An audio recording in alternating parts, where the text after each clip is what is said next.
মহান আল্লাহ তাআলার কাছে আমি হাজার হাজার লাখ লাখ শুকরিয়া আদায় করছি যে আমি যেদিন 2024 সালের 12ই ডিসেম্বর এই বেলডাঙ্গার কোনো একটা স্থানে বাবরি মসজিদ পুনর্নির্মাণ করব বা নতুন করে করব বলেছিলাম, তখন এতটা ভাবিনি যে মানুষের মনে এতটা ঢুকে আছে বাবরি মসজিদ ইস্যুটা। আমি ভেবেছিলাম যে অনেক মানুষের সমর্থন পাবো, আমি একটা বাবরি মসজিদ করব। তো যত দিন যাচ্ছে 6 তারিখ পর্যন্ত একরকম ছিল।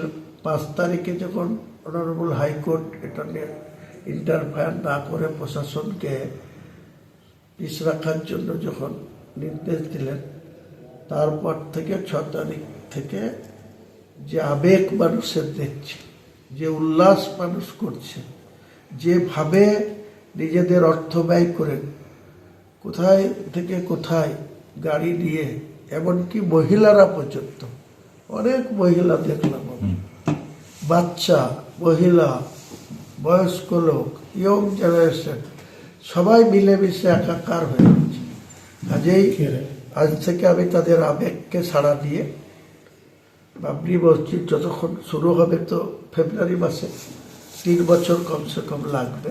এই 3 বছর ধরে প্রত্যেক জুম্মায় ওখানে নামাজ আদায় হবে।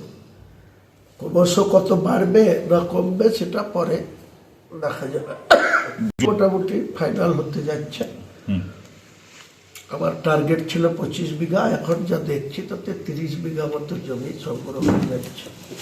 এবং 30 বিঘার মধ্যে ফার্স্ট যে মানে যেটা 200 ফুট যে ফ্রন্ট, সেই ফ্রন্টের থেকে রাস্তায় রেস থেকে 50 ফুট খালি রেখে মেন স্ট্রাকচার শুরু হবে বাবরি মসজিদে।